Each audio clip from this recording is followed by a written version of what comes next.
Hello students, पे हम discuss कर रहे हैं अपने बैंक पीओ एग्जाम के एक बहुत ही इम्पोर्टेंट सेक्शन जनरल अवेयरनेस के बारे में। और आपको मैंने पहले भी बताया है कि जनरल अवेयरनेस में आपके 3 पार्ट हैं, यानी कि banking awareness, static GK and current affairs. तो अभी जो हमारा लेक्चर चल रहा है स्टैटिक जीके पार्ट का हम डिस्कशन कर रहे हैं, जिसमें आज हमारा टॉपिक है एग्रीकल्चर इन इंडिया। और स्टैटिक जीके की अगर बात करें तो मैंने ऑलरेडी आपको बता रखा है कि सबसे ज्यादा जो स्टैटिक जीके पार्ट में जो इम्पोर्टेंट चीज है वो है डेटा को याद करना। यानी डेटा ज्यादा से ज्यादा आपको याद करना पड़ेगा, रिकॉल करना पड़ेगा, प्रैक्टिस करनी पड़ेगी, रिवाइज करना पड़ेगा। तो आज है हमारा lecture number 1 agriculture in India से रिलेटेड, यानी कि भारत में कृषि। और आपको पता होगा कि भारत पहले एक कृषि प्रधान देश हुआ करता था, यानी कि एग्रीकल्चर बेस्ड कंट्री थी। जो उसका मेन कहीं इनकम का सोर्स हुआ करता था या जीडीपी में जो सबसे बड़ा पोर्शन हुआ करता था वो एग्रीकल्चर का हुआ करता था, जो कि लगातार कम होता जा रहा है। उसके भी कुछ रीजंस हैं। उसके रीजंस कुछ इस प्रकार से हैं, जैसे कि अगर बात की जाए तो सभी सेक्टर्स में, चाहे वो एजुकेशन सेक्टर हो, चाहे वो आपका कहें कि प्राइवेट सेक्टर्स जो कि कंपनीज हो, फैक्ट्रीज हो, इंडस्ट्री सेक्टर हो, सभी में सभी की इनकम कुछ न कुछ, या गवर्नमेंट सेक्टर हो, इनकम कुछ न कुछ इंक्रीज हुई है। किसी की 2 गुनी तो किसी की 4 गुनी, किसी की 10 गुनी तो किसी की 20 गुनी। लेकिन एग्रीकल्चर सेक्टर भारत में एक ऐसा सेक्टर रहा है जिसमें टाइम के अकॉर्डिंग अगर देखा जाए तो चेंज या कहें कि जो उसमें इंक्रीमेंट है वो बहुत कम है। और यही रीजन है कि एग्रीकल्चर से रिलेटेड जितने भी लोग थे जो कि एम्प्लॉयड थे, अपने अपने एग्रीकल्चर में कहें कि अपनी एग्रीकल्चरल लैंड में जो इन्वेस्ट करते थे, अब वो उतना इंटरेस्ट नहीं लेते हैं। लेकिन रिसेंट के ईयर्स में गवर्नमेंट ने बहुत ही, वैसे ऐसा नहीं है कि पहले से नहीं स्टेप्स लिए गए, लेकिन उस बिहाफ पे, उस तरीके से नहीं लिए गए जहाँ पे लोग वहाँ पर स्टे करें और एग्रीकल्चर में और भी ज़्यादा एम्प्लॉयमेंट तराशें और भी लोगों को मोटिवेट करें कि एग्रीकल्चर की तरफ और ज़्यादा से ज़्यादा लोग मोटिवेट हों। ठीक है, लेकिन अभी गवर्नमेंट ने कई सारी ऐसी स्कीम चला रखी हैं तो जहाँ से एग्रीकल्चर को और बढ़ावा और प्रोत्साहन देने की जो कोशिश है वो सरकार की जारी है। अगर आप जानना चाहते हैं कि वो कौन कौन सी स्कीम है तो हमारे ही कोर्स में जो आपका गवर्नमेंट स्कीम से रिलेटेड पार्ट है, वहाँ पे आपके कई सारे लेक्चर्स हैं जिसमें गवर्नमेंट स्कीम के तहत हम लोगों ने किसानों से रिलेटेड यानी फार्मर्स से रिलेटेड जो गवर्नमेंट की स्कीम्स हैं उनके बारे में काफ़ी डिटेल में डिस्कशन कर रखा है। तो आप वहाँ से ज़रूर देख सकते हैं उन लेक्चर्स को जानने के लिए कि किस तरीके के मेजर स्टेप्स गवर्नमेंट द्वारा लिए गए हैं। तो चलिए स्टार्ट करते हैं आज का अपना सेशन एग्रीकल्चर इन इंडिया से। अगर भारत में कृषि की बात करें तो मैंने ऑलरेडी बताया कि कुछ सालों पहले तक 55% तक जो कंट्रीब्यूशन होता था भारत की नेशनल इनकम में, जीडीपी में, वो ऑलमोस्ट 60 के करीब होता था, यानी 60%, 60% तक होता था। ठीक है, लेकिन अब वो घटकर आपके 14% तक, 18% तक आ बैठा है या फिर आ चुका है। ठीक है, तो अभी देखें, अगर हम ओवरव्यू करें कि भारत जो है वो कृषि में कहाँ पर लाई करता है या भारत में कृषि की क्या इंपॉर्टेंस है और किस लेवल पे यहाँ पे एग्रीकल्चर कहें कि उसकी क्या भूमिका है, ठीक है, क्या योगदान है। तो चलिए यहाँ पे देखेंगे 48% ऑफ इंडियाज पॉपुलेशन। आपको पता है कि इंडिया जो है पूरे विश्व में जनसंख्या के नंबर पे, जनसंख्या के मामले में किस नंबर पे आता है? दूसरे नंबर पे आता है। और आपको बता दें जो पहले नंबर पे देश है, अगर चाइना की बात करें तो चाइना भले ही फर्स्ट नंबर पे है लेकिन भारत बहुत पीछे नहीं है, क्योंकि अगर रिसेंट के कुछ आंकड़े देखे जाएं तो जहां चाइना की जो पॉपुलेशन है 138 करोड़ तक पहुंच चुकी है, तो भारत भी कोई पीछे नहीं है, 131 132 करोड़ तक भारत भी पहुंच चुका है। तो भले ही पोजीशन 2 है लेकिन डिफरेंस कम नहीं है।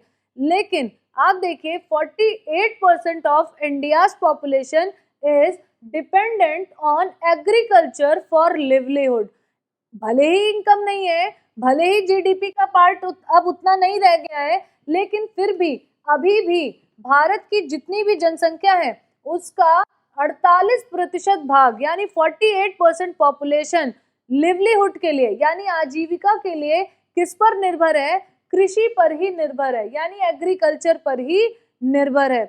It is the largest private sector business. अगर देखा जाए तो प्राइवेट सेक्टर के जितने भी बिजनेसेस हैं उसमें प्राइवेट सेक्टर में जो सबसे बड़ा जो कहें कि लार्ज सेक्टर है, लार्जेस्ट सेक्टर ऑफ प्राइवेट कहें प्राइवेट सेक्टर का, तो वो एग्रीकल्चर ही है। यानी कहीं ना कहीं बेस एग्रीकल्चर है, अब उसको प्रोसेस फूड के फॉर्म में या कहें कि फर्दर प्रोसेसिंग के जरिए कई सारे जो इंडस्ट्रीज हैं, जो मैन्युफैक्चरिंग यूनिट्स हैं, वो अपने बिजनेस चला रही हैं, ठीक है, लेकिन आधार उसका एग्रीकल्चर ही है। तो अगर देखा जाए तो एग्रीकल्चर जो है वो largest private sector of business है भारत में, ठीक है।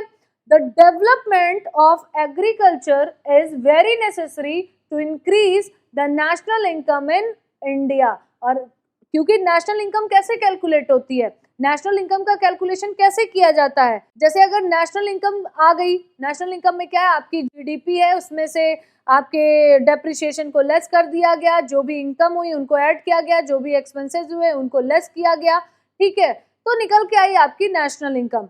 और प्रति व्यक्ति आय कैसे आती है, यानी पर कैपिटा इनकम कैसे आती है, पर कैपिटा इनकम आती है नेशनल इनकम को पॉपुलेशन से डिवाइड करके, ठीक है, नेशनल इनकम को पॉपुलेशन से डिवाइड करके। अब पॉपुलेशन तो बहुत ज्यादा है, ठीक है, तो उस हिसाब से नेशनल इनकम अगर ज्यादा होती तो जो 48% लोग आजीविका के लिए निर्भर हैं कृषि पर, तब वो पॉपुलेशन क्या होती, सार्थक हो जाती। यानी कि अगर एग्रीकल्चर में जितने लोग इन्वॉल्व हैं उतने ही लोग एम्प्लॉयमेंट भी वहां से उतना ही जनरेट हो रहा हो, यानी उतने ही लोग इनकम भी वहां से ले रहे हो, सिर्फ आजीविका के लिए निर्भर ना हो बल्कि आजीविका अर्जित भी कर रहे हो, यानी उतने लोग उसी लेवल पे देश के जीडीपी में योगदान भी कर रहे हो, उसमें कंट्रीब्यूट भी कर रहे हो, तब तो पर कैपिटा इनकम सही आए। लेकिन नेशनल इनकम में तो पार्टिसिपेशन बहुत ही कम है, किसका, अब एग्रीकल्चर का। पहले हुआ करता था बट अब उतना रेशियो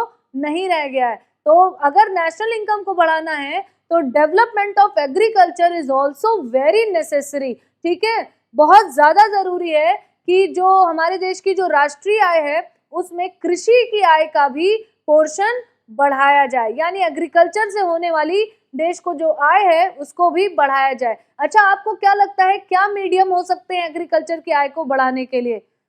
सिंपल सी बात है, जैसे हमारे यहाँ बहुत सारा वेस्टेज हो जाता है, बहुत सारा वेस्टेज हो जाता है, बहुत सारा समय की कमी की वजह से, बहुत सारा कोल्ड स्टोरेज वगैरह या वेयर हाउसेज ना होने की वजह से या मेगा फूड पार्क ना होने की वजह से, बहुत सारी फसलें जो हैं वो रेनफॉल पे जो डिपेंडेंट हैं या फिर जो नेचुरल कैलामिटीज हो जाती हैं उसकी वजह से फार्मर्स को जो क्रॉप्स का लॉस हो जाता है, फिर वो दोबारा इसी डर से एग्रीकल्चर उसी सेम प्रोसेस से नहीं गुजरते हैं। तो ऐसी चीज़ों से अगर सिक्योरिटी फार्मर्स को दी जाए, मेगा फूड पार्क्स बनाए जाएं, समय की बचत की जाए, कॉस्ट को कम किया जाए, तो ऑटोमेटिक जब कॉस्ट कम होगी तो नेशनल इनकम में इंक्रीमेंट तो आएगा ही। अगर एग्रीकल्चर, क्योंकि एग्रीकल्चर पे इतनी ज्यादा जनता डिपेंड है, 48% पीपल, ठीक है, तो अगर उतने लोगों की इनकम भी जनरेट हो जाए उसी मीडियम से तो ऑटोमेटिक नेशनल इनकम तो इंक्रीज होगी, ठीक है।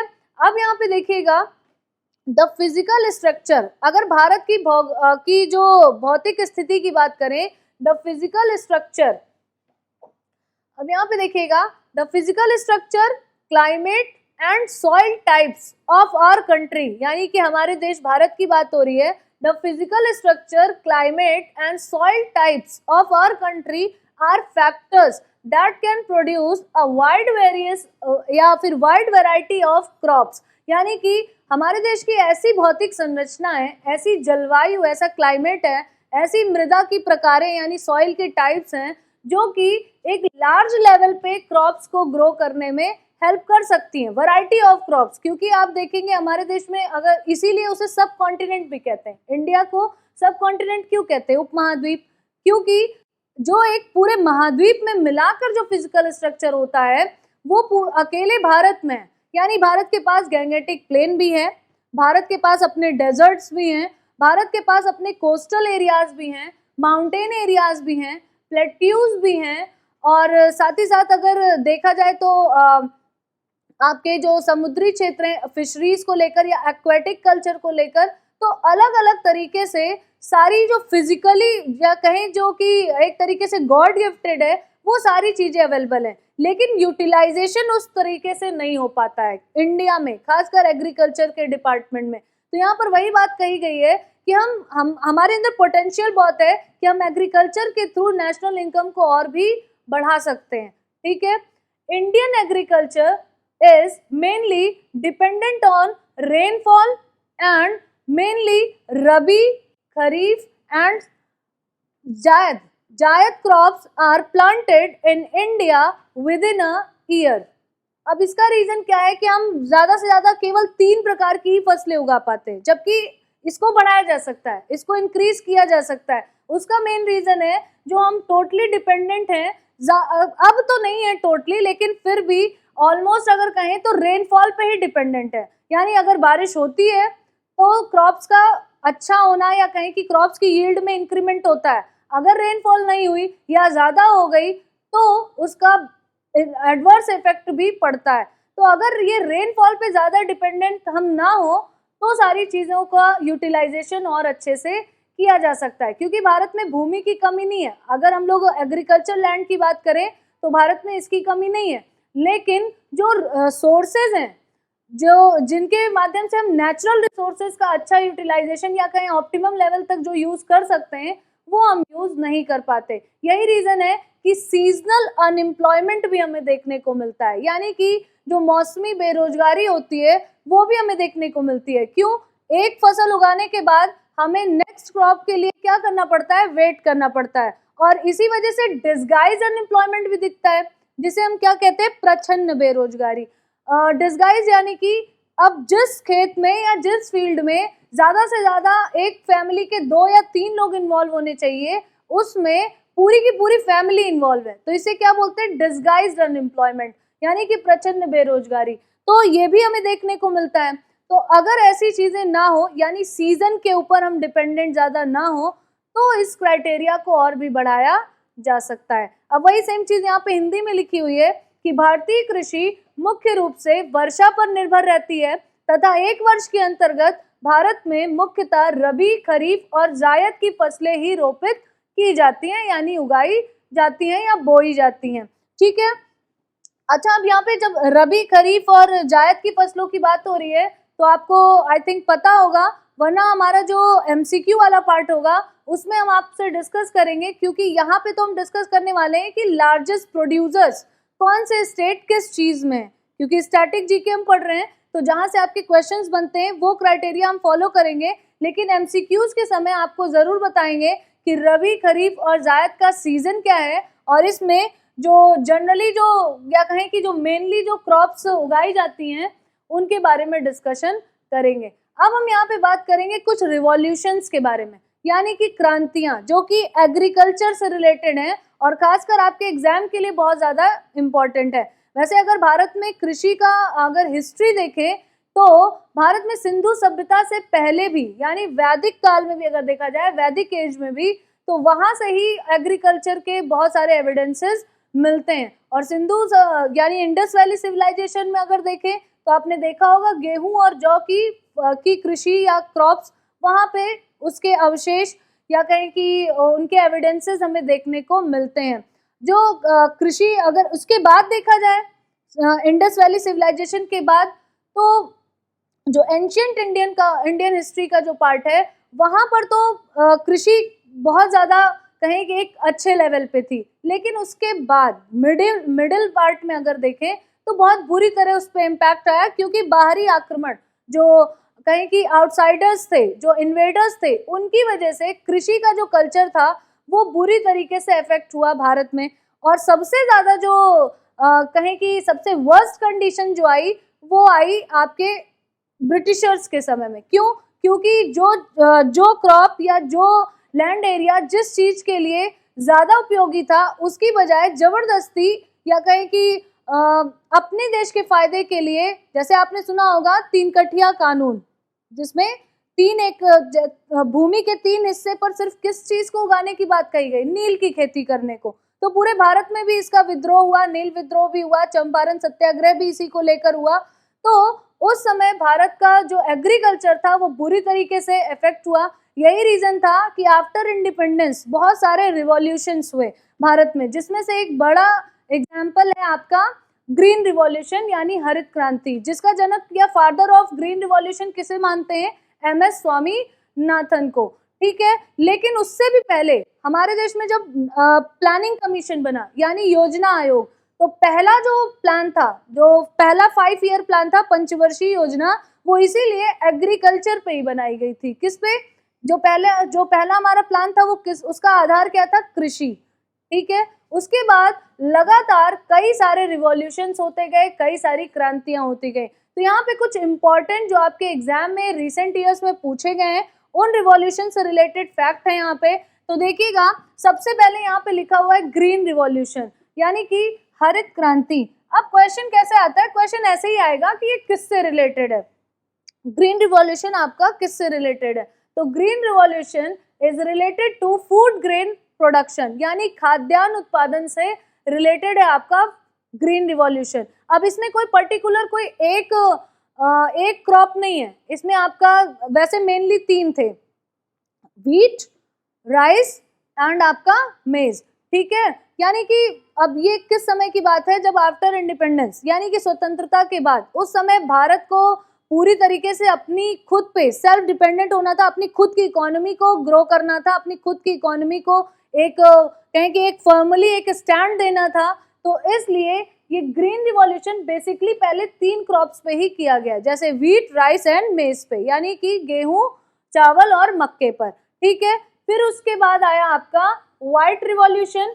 अब यहाँ से क्वेश्चन क्या आएगा कि व्हाइट रिवॉल्यूशन किससे रिलेटेड है? तो मिल्क के प्रोडक्शन से रिलेटेड है, यानी दुग्ध क्रांति इसे बोलते हैं, हिंदी में दुग्ध क्रांति भी बोलते हैं और कभी कभी श्वेत क्रांति भी बोलते हैं, यानी व्हाइट रिवॉल्यूशन। तो दोनों का मतलब एक ही है। फिर उसके बाद बात करेंगे येलो रिवॉल्यूशन की, यानी कि पीली क्रांति या पीत क्रांति भी इसे कहते हैं। ये किसके प्रोडक्शन से रिलेटेड है? It is related to oil seed production, यानी कि तेल के प्रोडक्शन से या तेल के बीजों के प्रोडक्शन से रिलेटेड है। अभी हम आगे जब आपको बताएंगे तो बताएंगे कि कौन सा स्टेट जो है वो ऑयल सीड्स में लार्जेस्ट प्रोड्यूसर है या कौन सबसे आगे है। ठीक है, फिर उसके बाद रेड रिवॉल्यूशन। रेड रिवॉल्यूशन आपके 2 चीजों से रिलेटेड है, एक तो टोमेटो की क्रॉप से और दूसरा फ्लैश प्रोडक्शन यानी मांस उत्पादन और टमाटर की खेती से रिलेटेड है आपका रेड रिवॉल्यूशन। अब देखते हैं नेक्स्ट आपके ये वैसे तो रिवॉल्यूशन तो कई तरीके के हैं, लेकिन जो एग्जाम में आए हुए हैं जो इम्पोर्टेंट है उन्हीं का डिस्कशन हम यहाँ पे कर रहे हैं। ब्लू रिवॉल्यूशन, नीली क्रांति किससे संबंधित है? फिश प्रोडक्शन से, यानी कि मत्स्य उत्पादन से। नेक्स्ट है आपका राउंड रिवॉल्यूशन यानी गोल क्रांति। अब ये गोल क्रांति किससे संबंधित है? इसे कभी कभी गोल्डन रिवॉल्यूशन भी कहते हैं और राउंड रिवॉल्यूशन भी कहते हैं। That is potato production. किसका? पोटैटो यानी कि आलू के उत्पादन से संबंधित है। उसके बाद है आपका पिंक रिवॉल्यूशन यानी कि गुलाबी क्रांति। ये किससे संबंधित है? आपके प्रॉन्स और फर्टिलाइजर्स प्रोडक्शन यानी कि झींगे के उत्पादन और उर्वरकों के उत्पादन से संबंधित है। ठीक है, फिर लास्ट में आता है आपका सिल्वर रिवॉल्यूशन। सिल्वर रिवॉल्यूशन किससे रिलेटेड है? एग प्रोडक्शन यानी कि अंडे के उत्पादन से रिलेटेड है आपका सिल्वर रिवॉल्यूशन। जो एक रिवॉल्यूशन यहाँ पे छूट गया है वो क्या है? आपका रेनबो रिवॉल्यूशन। रेनबो रिवॉल्यूशन किससे संबंधित है? रेनबो यानी कि इंद्रधनुषी क्रांति, वो सभी तरीके के कृषि उत्पादों से संबंधित है। सभी एग्रीकल्चरल जो प्रोडक्ट्स हैं उन सब की क्रांति को क्या बोलते हैं? आपकी रेनबो रिवॉल्यूशन यानी कि इंद्रधनुषी क्रांति। अब हम बात करेंगे कुछ लार्जेस्ट प्रोड्यूसर्स की, जो कि कहें कि एक पर्टिकुलर चीज के लिए सबसे बड़े उत्पादक राज्य हैं। तो सबसे पहले हम बात करेंगे केसर की। किसकी? हमने ज्यादातर वही सारे प्रोडक्ट्स रखे हैं जो आपके एग्जाम्स में रिपीट बहुत बार हुए हैं, यानी कई बार उनसे क्वेश्चंस आपके बने। ठीक है, अब देखते हैं कि सैफरन यानी कि केसर की खेती में सबसे अग्रणी देश क्या, सबसे अग्रणी राज्य कौन सा है? Which is the largest producing state of saffron? तो answer will be Jammu Kashmir. ठीक है, और वैसे भी जम्मू कश्मीर का ही जो क्लाइमेट है या वहाँ की जो सॉइल है वही इसके लिए सबसे ज़्यादा क्या है, उपयोगी है, या फिर कह सकते हैं उसके अनुकूल है, उसी के अकॉर्डिंग है। इसलिए सैफरन के लिए सबसे बड़ा जो लार्जेस्ट प्रोड्यूसर स्टेट है वो है हमारा जम्मू कश्मीर। नेक्स्ट देखेंगे, अब हम बात करेंगे कॉफी की। कॉफी को हिंदी में क्या कहते हैं, कहवा, ठीक है। तो कॉफी का जो लार्जेस्ट प्रोड्यूसिंग स्टेट है वो है आपका कर्नाटक, ठीक है। और कर्नाटक है। अच्छा, एक चीज और आपको बता दें कि वर्ल्ड में लार्जेस्ट प्रोड्यूसिंग कंट्री कौन सी है जो कि कॉफी के लिए फेमस है, अफ्रीका की घाना, ठीक है। अब देखते हैं यहाँ पे नेक्स्ट, टी से रिलेटेड है। कॉफी की बात की तो टी कैसे पीछे रह सकता है। चाय सबसे ज्यादा कहाँ पे प्रोड्यूस होती है हमारे स्टेट में, हमारे देश में, असम राज्य में। किसमें, असम। अच्छा, टी से बात आई है तो आपको बता दें जीआई टैग का भी सेशन हुआ था हमारा, यानी हम लोगों ने जीआई टैग के बारे में भी डिस्कशन किया था। तो जीआई टैग के समय मैंने आपको बताया था कि भारत का ये पहला प्रोडक्ट है, यानी जो दार्जिलिंग की जो चाय होती है, दार्जिलिंग तो वैसे आसाम में नहीं है, आपके वेस्ट बंगाल में है, लेकिन दार्जिलिंग की जो चाय है वो भारत का पहला प्रोडक्ट है जिसे जीआई टैग मिला हुआ है। कब मिला था, 2004 में। तो जब स्टैटिक जीके की बात आ रही है तो यहाँ पे जब चाय का डिस्कशन हो रहा है तो जीआई टैग के बारे में आपको बता दें कि दार्जिलिंग टी है पहला प्रोडक्ट, ठीक है। तो असम जो है वो लार्जेस्ट प्रोड्यूसर स्टेट है किसका, आपके टी का। अब बात करेंगे बनाना की, यानी केले के बारे में। तो बनाना का लार्जेस्ट प्रोड्यूसिंग जो स्टेट है वो है आपका तमिलनाडु। कौन है, तमिलनाडु, ठीक है। अच्छा, आपने साउथ में देखा भी होगा बहुत सारे, जैसे कि रेस्टोरेंट्स या फिर कई सारे जो एनजीओस चलते हैं, तो उसमें आपको जो कहें कि जो खाना दिया जाता है उसके लिए क्या यूज किया जाता है, प्लेट के तौर पे केले के पत्तों का। तो आप देख भी सकते हैं जो चीज अबेंडेंट होती है जिस क्षेत्र में, उसका यूटिलाइजेशन बहुत अच्छे तरीके से किया जाता है। तो वैसे सबसे जो लार्जेस्ट प्रोड्यूसिंग स्टेट है of banana, that is your Tamil Nadu, ठीक है। तो तमिलनाडु राज्य में है। फिर हम बात करेंगे स्पाइसेस की, यानी मसालों की। तो मसालों का तो देश ही कहा जाता है आपका केरल, ठीक है। तो स्पाइसेस के मामले में सबसे बड़ा उत्पादक देश कौन, सबसे बड़ा उत्पादक राज्य कौन सा है आपका, केरल, ठीक है। अच्छा, केरल के बारे में अभी एक और फैक्ट आएगा, फिर हम बात करेंगे। यहाँ पे देखिएगा वेस्ट बंगाल में सबसे ज्यादा क्या प्रोड्यूस होता है आपका, जूट। जूट से क्या बनते हैं, जैसे आपने देखा होगा बहुत सारे जो अनाज के बोरे होते हैं, सैक्स, ठीक है, उनका जो जूट से आपने देखा होगा गलीचे भी बनते हैं, डोरमैट वगैरह भी बनाया जाता है। तो ये होता है जो बेसिकली अभी जो क्रॉप के तौर पे आपको दिख रहा है ये है जूट, और ये है इसका फाइनल प्रोडक्ट, यानी कि जो इससे बनके तैयार हुआ है। तो ये सबसे ज्यादा कहाँ पे होता है, आपके वेस्ट बंगाल में, यानी कि पश्चिम बंगाल में। अच्छा, इसका लार्जेस्ट प्रोड्यूसिंग कंट्री कौन सी है ये बताना जरूरी है यहाँ पे, इसलिए क्योंकि बांग्लादेश जो है वो सबसे बड़ा उत्पादक है किस चीज का, जूट का। उसका कारण क्या है, अब देखिए हमारे देश का जो बंगाल है, यानी पश्चिम बंगाल और बांग्लादेश, दोनों की जो बाउंड्री है वो सेम है, यानी दोनों एक दूसरे से बॉर्डर शेयर करते हैं। तो जो कहें जो क्लाइमेट है यहाँ का, या जो भी कंडीशंस हैं, मिट्टी की जो स्थिति है वो सेम है, लेकिन बंगाल का उतना एरिया नहीं है जितना बांग्लादेश का है। तो यही रीजन है कि हमारे देश में सबसे लार्जेस्ट प्रोड्यूसर कौन है, पश्चिम बंगाल, और पूरी दुनिया में कौन है, बांग्लादेश, क्योंकि ये सबसे अनुकूल परिस्थितियां यहाँ पे हैं जूट की क्रॉप के लिए, ठीक है। अब देखते हैं नेक्स्ट क्वेश्चन आपका गुजरात से। अब गुजरात के दो चीजों में, जो मेन कहें कि दो चीजों में लार्जेस्ट प्रोड्यूसर है गुजरात, वो कौन कौन सी हैं। नंबर 1 है आपका कॉटन यानी कपास, और दूसरा है आपका ग्राउंडनट यानी कि मूंगफली। अब इसका कारण क्या है, क्योंकि इन दोनों के लिए जो सबसे बेस्ट सॉइल होती है वो होती है आपकी ब्लैक सॉइल, जिसे रेगुड़ सॉइल भी कहते हैं, यानी कि काली मिट्टी। तो काली मिट्टी आपके गुजरात और नॉर्थ महाराष्ट्र में आपके पाई जाती है। तो काली मिट्टी की ज्यादा अधिकता होने की वजह से कपास की खेती यानी कॉटन और ग्राउंडनट यानी मूंगफली, इन दोनों के लिए बहुत ज़्यादा अनुकूल परिस्थितियां हैं आपके गुजरात में, इसीलिए गुजरात नंबर 1 पे है। और किसमें, टेक्सटाइल इंडस्ट्रीज में भी, यानी कपड़ों की अगर फैक्ट्री वगैरह देखें तो सबसे ज़्यादा आपको सूरत वगैरह में मिलती है। उसका भी रीज़न है क्योंकि जो उसका रॉ मटेरियल है, यानी कि जो कच्चा माल है कॉटन, वो आपको सबसे ज़्यादा मिलता है कहाँ पे, गुजरात में, और साथ साथ मूंगफली पे। अभी मूंगफली की, यहाँ कॉटन के बारे में तो मैंने बता दिया है, लेकिन मूंगफली से रिलेटेड एक फैक्ट अभी आगे और आपको बताएंगे जब गुजरात के एक और प्रोडक्ट के बारे में बात करेंगे। अब देखते हैं यहाँ पे हम बात करेंगे राइस की, यानी कि चावल की। तो चावल की खेती सबसे ज़्यादा कहाँ पे होती है, सबसे ज़्यादा जो लार्जेस्ट प्रोड्यूसिंग स्टेट है वो है आपका वेस्ट बंगाल, यानी कि पश्चिम बंगाल। यहाँ पर सबसे ज़्यादा चावल की खेती की जाती है पूरे भारत में, ठीक है। अब ये आपको दिख रहा होगा कि किसका फील्ड है, व्हीट का, यानी कि गेहूं का। तो गेहूं में वैसे तो अभी तक उत्तर प्रदेश रहता था अग्रणी, लेकिन जो लेटेस्ट डेटा आया है उसमें पंजाब ने नंबर 1 पोजीशन जो कहें कि गेन कर ली है। अब नंबर 1 पे आ चुका है पंजाब, किसकी खेती में, व्हीट की खेती में, यानी कि गेहूं में। तो गेहूं में नंबर 1 है आपका पंजाब स्टेट, आप देख सकते हैं। फिर उसके बाद बात करेंगे शुगर केन की, यानी कि गन्ने की। तो गन्ने की खेती में तो अभी तक पिछले कई दशकों से क्या, हमें लगता है कि स्टार्टिंग से ही अभी तक यूपी को कोई पीछे नहीं कर पाया है शुगर केन के मामले में।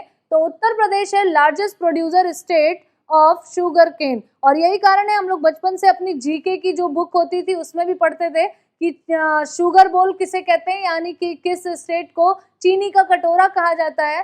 तो इसका आंसर होता था हमेशा से यूपी। तो वही अभी आज भी वही आंसर है कि उत्तर प्रदेश है शुगर केन का लार्जेस्ट प्रोड्यूसर स्टेट, ठीक है। अब बात करेंगे रबड़ की। रबड़ कैसी क्रॉप है, रबड़ एक कैश क्रॉप है। कैश क्रॉप का मतलब क्या होता है, नकदी फसल, जो फसल खाने के लिए नहीं, यानी कंज्यूम करने के लिए नहीं, बल्कि फॉर कहें कि एक इंडस्ट्री के लिए या फिर एक्सपोर्ट के लिए या फिर इंडस्ट्रियल यूज के लिए जिसकी खेती की जाती है, वो सब क्या कहलाती हैं, आपकी कैश क्रॉप। जैसे टोबैको हो गया आपका, आपका रबर हो गया, जूट हो गया, ये सब कैसी क्रॉप्स हैं, आपकी कैश क्रॉप्स कही जाती हैं, ठीक है। कई बार क्वेश्चन भी आता है, 4 चीजें ऑप्शन में दी होती हैं आपको और पूछा जाता है आपसे कि which of the following is not a cash crop, वो कौन सी इसमें से, निम्नलिखित में से कौन सी एक नकदी फसल नहीं है, ठीक है। तो इसलिए ये भी आपको पता होना चाहिए। तो रबर है, और रबर के मामले में अग्रणी राज्य कौन सा है आपका, केरल, ठीक है। मैंने इसीलिए कहा था कि अभी आगे एक और फैक्ट आएगा, ठीक है। अब देखते हैं यहाँ पे जो गुजरात के बारे में बात बोली थी कि गुजरात से रिलेटेड एक और फैक्ट है। तो यहाँ पे देखिएगा 2 तरीके से क्वेश्चन आता है ऑयल सीड के मामले में। जैसे अगर आपसे पूछा जाए कि ऑयल सीड में लार्जेस्ट प्रोड्यूसिंग स्टेट कौन सा है, सबसे ज्यादा जो कहें सबसे बड़ा उत्पादक राज्य कौन सा है तेल के बीजों को लेकर, ठीक है, यानी तिलहन की खेती के लिए, तो आंसर होता है गुजरात। क्या आंसर होता है, गुजरात। क्योंकि अगर अच्छा पूरे वर्ल्ड में भी देखा जाए तो पूरे वर्ल्ड में भी जितनी भी तरीके की क्रॉप्स होती हैं उसमें सबसे बड़ा हिस्सा जो है वो सोयाबीन ऑयल सीड्स का है। जितनी भी ऑयल सीड्स की अगर बात करें तो सबसे जो लार्जेस्ट प्रोड्यूसर जो पोर्शन है वो ऑयल सीड्स का है, किसमें, सोयाबीन के ऑयल सीड्स का। और सबसे ज्यादा सोयाबीन जो है वो गुजरात में होता है। और अगर हम सभी प्रकार के ऑयल सीड्स को मिला दें, चाहे वो मूंगफली का ऑयल सीड हो, यानी कि मूंगफली के तेल की बात हो, सोयाबीन के तेल की बात हो, सनफ्लावर ऑयल की बात हो, किसी भी तरीके के तेल की बात हो, यानी अगर हम ओवरऑल देखें तब तो गुजरात आगे है, यानी कि Gujarat is the largest producer of oil seeds. अब यहाँ पे हम इतना एम्फसाइज क्यों कर रहे हैं, क्योंकि एक अदर फैक्टर भी है। अब देखिएगा गुजरात जो है वो सोयाबीन और ग्राउंडनट की वजह से पूरे देश में सबसे आगे। लेकिन अगर यही क्वेश्चन आपसे पूछा होता सिर्फ मस्टर्ड सीड से, यानी सिर्फ सरसों के बीज की अगर बात हुई होती, तो आंसर होता आपका राजस्थान, और सेकंड नंबर पे होता एमपी यानी मध्य प्रदेश। तो एक यहाँ पे ह्यूज डिफरेंस है ऑयल सीड में और मस्टर्ड सीड में। यहाँ तक कि मस्टर्ड सीड में गुजरात सेकंड नंबर पे भी नहीं आ पाया है, सेकंड नंबर पे भी आपका एमपी है। तो याद रखिएगा अगर ओवरऑल ऑयल सीड्स की बात होगी तो आंसर होगा आपका गुजरात, और अगर केवल मस्टर्ड सीड की बात होगी तो आंसर होगा आपका राजस्थान। ठीक है, तो यहाँ पे एक और फैक्ट देखेंगे आप, पल्सेस से रिलेटेड यानी दालों से रिलेटेड। तो पल्सेस में सबसे अग्रणी देश कौन, सबसे लार्जेस्ट प्रोड्यूसिंग स्टेट कौन सा है? तो उसका आंसर है आपका एमपी। एमपी यानी कि मध्य प्रदेश। और इसका भी एक रीजन है, गवर्नमेंट के कुछ अभी रिसेंट ईयर्स में लिए गए स्टेप्स, क्योंकि गवर्नमेंट ने एक कहें कि एक स्ट्रेटजी बनाई है। पहले क्या होता था कि जैसे कि एक साल क्या हुआ, एक वर्ष ऐसा हुआ कि किसी चीज के दाम बहुत ज्यादा बढ़ गए, उसके प्राइसेस बहुत ज्यादा हाइक हुए और उससे रिलेटेड जितने उसको उगाने वाले जितने भी फार्मर्स थे उनकी इनकम बहुत ज्यादा हुई। अब उसी को देखकर बहुत सारे लोगों ने सेम की चीजें ही उन्हीं की क्रॉप क्या करी, लगा दी। अब उसकी वजह से क्या हुआ कि जो बाकी चीजें थी जब उनकी कमी हो गई तो इस साल क्या हुआ, इसके दाम तो बहुत ज्यादा गिर गए और जो बाकी चीजें नहीं उगाई गई या कहें कि एक तरीके से उसकी जगह पे सिर्फ पल्सेस का ही प्रोडक्शन किया गया या पल्सेस की ही क्रॉप लगाई गई तो बाकी सारी चीजें महंगी हो गई। तो अब क्या होगा, इससे क्या हुआ, तो ये जो डिसबैलेंस था इसको कम करने के लिए गवर्नमेंट एक स्ट्रेटेजी बनाई है, एक फिक्स एरिया कर दिया है कि इतने से इतने दूर के या फिर इतने से इतने एरिया में सिर्फ दालों का ही प्रोडक्शन होगा, इतने से इतने एरिया में सिर्फ ज्यादा से ज्यादा तिलहन की ही खेती होगी। यही कारण है कि लगभग आधे से ज्यादा की इस बार पल्सेस में प्रोडक्शन में इंक्रीमेंट हुआ है रिसेंट के ईयर्स में, क्योंकि स्ट्रेटेजिकल इस बार एग्रीकल्चर किया गया है ना। तो इसी वजह से एमपी इस बार आगे है, किस में, पल्सेस के मामले में, यानी कि दालों के उत्पादन में। ठीक है, इसका रीजन यही रहा है क्योंकि मध्य प्रदेश के आसपास देखा गया कि सबसे जो कहें कि बेस्ट कंडीशंस हैं पल्सेस के क्रॉप्स के लिए वो मध्य प्रदेश के आसपास हैं, इसीलिए मध्य प्रदेश इस बार लार्जेस्ट प्रोड्यूसर है किसका, पल्सेस का। ठीक है, तो यहाँ पे हमने बात की कुछ स्टैटिक जीके की, जिसमें हम लोगों ने रिवॉल्यूशन की बात की, भारत का एग्रीकल्चर में क्या स्टैंड है, भारत कहाँ पे स्टैंड करता है, कितनी पॉपुलेशन एग्रीकल्चर पर डिपेंड करती है, कितना नेशनल इनकम में उसका पोर्शन है, कितने लोग अपनी आजीविका वहां से अर्जित करते हैं। शुरुआत की थी हमने यहाँ से, फिर उसके बाद हमने जानी कुछ जो महत्वपूर्ण क्रांतियां थी, इंपॉर्टेंट रिवॉल्यूशंस के बारे में, फिर हमने बात की लार्जेस्ट प्रोड्यूसिंग स्टेट्स के बारे में। फिर मिलेंगे लेक्चर नंबर 2 में इन्हीं से रिलेटेड एमसीक्यूज के साथ। तो तब तक के लिए पढ़ते रहिए, मेहनत करते रहिए, कीप लर्निंग, कीप अर्निंग।